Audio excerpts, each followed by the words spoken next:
Boas, malta, bem-vindos a mais um episódio do meu podcast, os meus 5 minutos. Para os mais distraídos, nós temos uma capa nova e um todo branding novo relativamente aqui ao podcast, por um simples motivo: estamos numa era diferente. Estamos numa era em que, neste caso, o Rodrigo, o vosso locutor, percebeu algumas coisas que na era anterior não tinha percebido e que isto tem impactado diretamente o negócio. Isto para dizer o quê? Normalmente nós estamos sempre à procura daquela pequena coisa que nos vai fazer a mudança.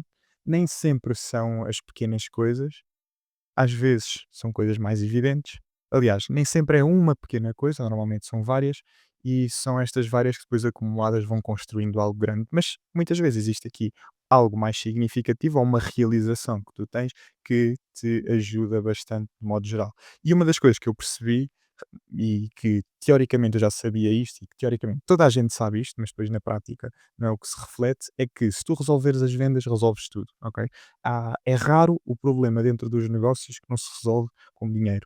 Então, se tu tiveres dinheiro, se tu tiveres cash flow, e se tu, ou seja, se tiveres as vendas resolvidas, tu ultrapassas muito mais tranquilamente qualquer desafio que te apareça à frente. Ok, portanto, ligando a este tópico vendas, eu tenho estado a trabalhar muito e investir também muito tempo e dinheiro em aprender vendas. E então eu trago-vos uma das principais lições que, honestamente, não é nada do outro mundo, mas que eventualmente pessoas que possam ter uma personalidade um bocadinho idêntica à minha ahm, possam usufruir. Portanto, uma dos meus traços de personalidade é ser um bocadinho Mister Nice Guy. E, ou era, pelo menos, ser um bocadinho Mister Nice Guy. E há um livro muito interessante que se chama No More Mister Nice Guy, e que aconselho toda a gente a ler, apesar de eu não ter lido, mas já recebi muitas referenciações sobre a tal, mas ensina basicamente as pessoas a dizerem que não e a protegerem-se e o seu tempo, etc. Isso para mim era uma das coisas que já estava mais do que ultrapassada, eu consigo fazer bem a gestão do meu tempo, mas continuava a ser Mister Nice Guy noutros assuntos, principalmente nas vendas. Ok, então, boa. Como é que eu posso deixar-te. Qual é que é o impacto de eu continuar a ser Mister Nice Guy nas vendas? Muito facilmente descrito. Basicamente, tu quando vendes, a pessoa, não está simplesmente a comprar, o teu produto ou o teu serviço, mas está também a comprar a tua confiança e a tua pessoa. Ok, se tu és uma pessoa que não és capaz de meter alguns pontos nos is ou não és capaz de ter conversas desconfortáveis porque queres que todo o ambiente seja agradável, o que é que isto leva? Leva basicamente a pessoa a desconfiar de alguma coisa. Isto não está a parecer genuíno. Parece que aqui ignoraste aqui um sinal que eu tinha, ou uma objeção, e não a combateste para não quebrar aqui alguma coisa, não percebi o quê, e não estás a ser verdadeiro nem contigo nem comigo, por exemplo. Mas o que acontece é que aprendi que nestas vendas, nestas sales calls, tu não queres ser amigo das pessoas. Eu não quero que ele esteja confortável. Até certo ponto, ou seja, claro que eu quero que ele esteja confortável, mas é importante tu teres as conversas desconfortáveis, é importante tu fazeres as perguntas desconfortáveis, as perguntas profundas. Se tu estás a querer manter um bom ambiente de modo geral, o que acontece é que tu nunca vais ter a coragem de fazer aquela pergunta mais profunda ou de ir mais a fundo sobre alguma dor ou sobre a ferida que está aberta, evidentemente, e é o elefante da sala. Porque tu queres que as coisas sejam todas agradáveis, então vais reunir uma informação, apresentas a tua solução, apresentas os valores, seja na chamada, seja por e-mail, e depois não passa muito disso. Versus tu seres mais frio, autoritário, logo desde o início, dizeres ou fazeres a pessoa perceber mais diretamente o que é que está a falhar e o que é que não está a falhar. By the way, tu não vais tirar conclusão nenhuma pela pessoa, tu vais fazer-lhe questões que as direcionem a perceber que estão enganadas ou que estão a cometer um erro ou que têm um problema.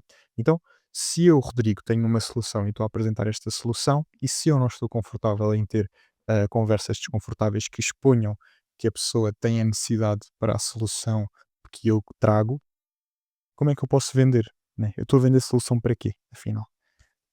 Muitas pessoas, aquelas que eu ia vendendo, são aquelas que têm a dor mais evidenciada, mas ok, eu até posso ter a dor, mas depois não tenho urgência. Por isso aí perdia logo vendas. Ahm, eu até posso ter a dor, mas não sei se é a minha prioridade resolvê-la agora. Perdi a venda. Ok, eu até tenho a dor, mas eu tenho que ir ver aqui outras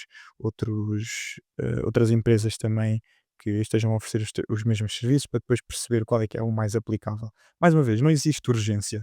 Então, como é que eu vendia nesse caso? Não vendia. Vendia àqueles que, digamos assim, já estavam pré-vendidos por eles próprios.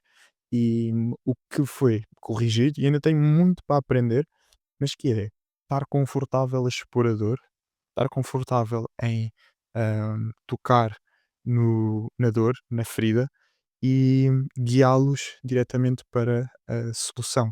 Fazê-los dizer o quão benéfico seria trabalhar comigo, o qual é que era o impacto direto no negócio deles se aplicassem as soluções que eu partilhei. Perceber efetivamente o porquê deles não estarem a fazer ou estarem a fazer algumas coisas e não ser agradável quando percebo ou quando eles evidenciam que não estão a fazer algo que deviam estar a fazer.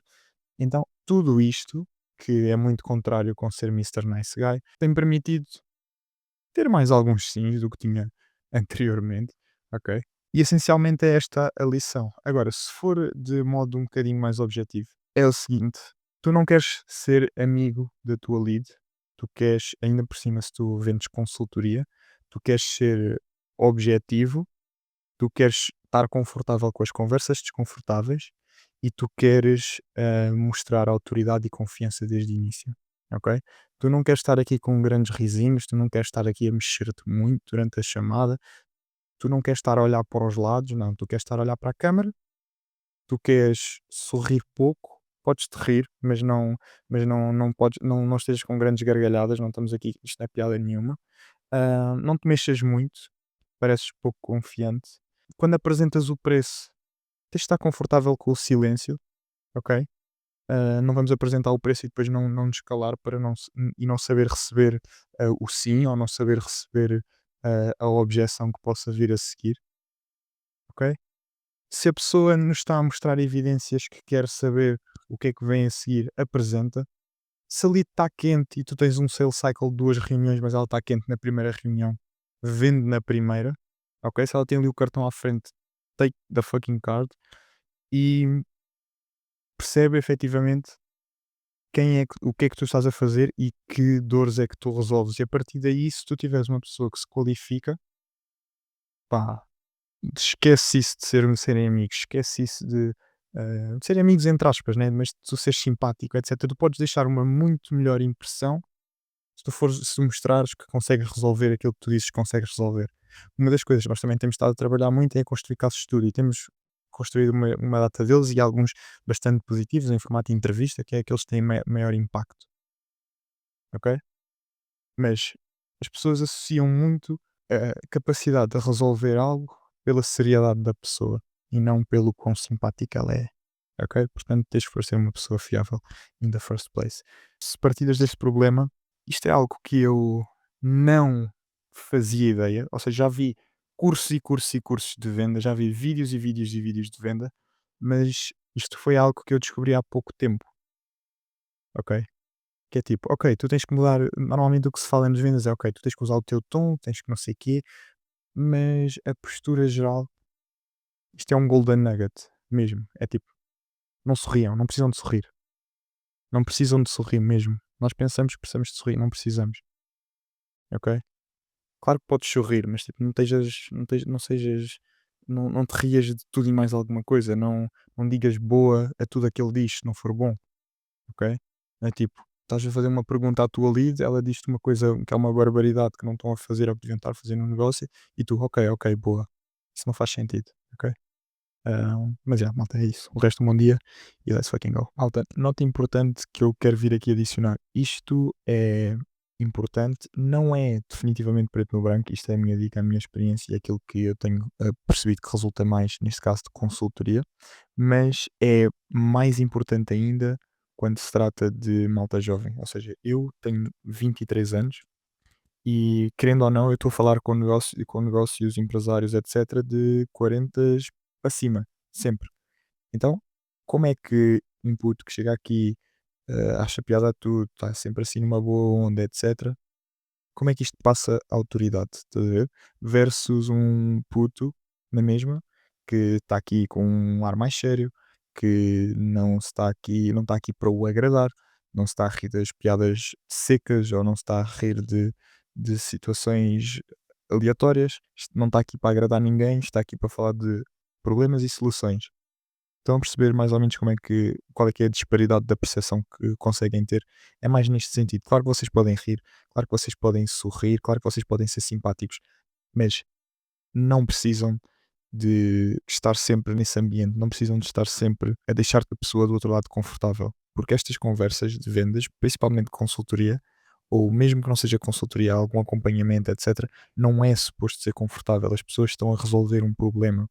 Este problema não é suposto ser confortável de resolver. Para além disto ser importante, se tu tiveres um perfil mais jovem, também é importante mediante o serviço que tu vendes. Ou seja, se tu venderes um serviço done with you, tu precisas de ter este nível de autoridade. Porque, tu dás a função ao teu cliente. Se ele não te leva a sério, se tu não tens autoridade sobre ele ou sobre a equipa dele, eles não fazem. Se eles não fazem, não têm resultados. E se eles não têm resultado, o teu serviço não presta. Se for um serviço done for you, é um bocadinho diferente. Tu fazes tudo.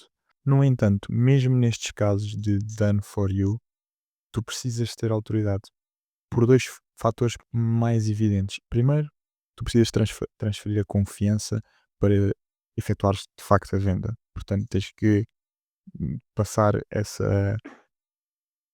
Tu tens que passar o know-how e a confiança e essa autoridade. E depois, tu também precisas para tomar decisões, porque imagina, um done for you, por exemplo, é um website. Imagina que estás a construir um website para o cliente, é done for you, ou seja, o cliente não vai construir, tu é que tu vais construir. No entanto, tu não tens autoridade sobre o cliente e o cliente diz que quer fazer um feature qualquer porque viu num site de, sei lá, cosmética que aquilo era giro. E tu tens que saber e ter a autoridade para lhe dizer: olha, isto não resulta para o teu nicho, ok? Eu sou a pessoa com experiência, com os casos de estudos, expert, e isto não resulta, portanto, nós não vamos fazer isso. O que eu aconselho é nós fazermos X, Y, Z.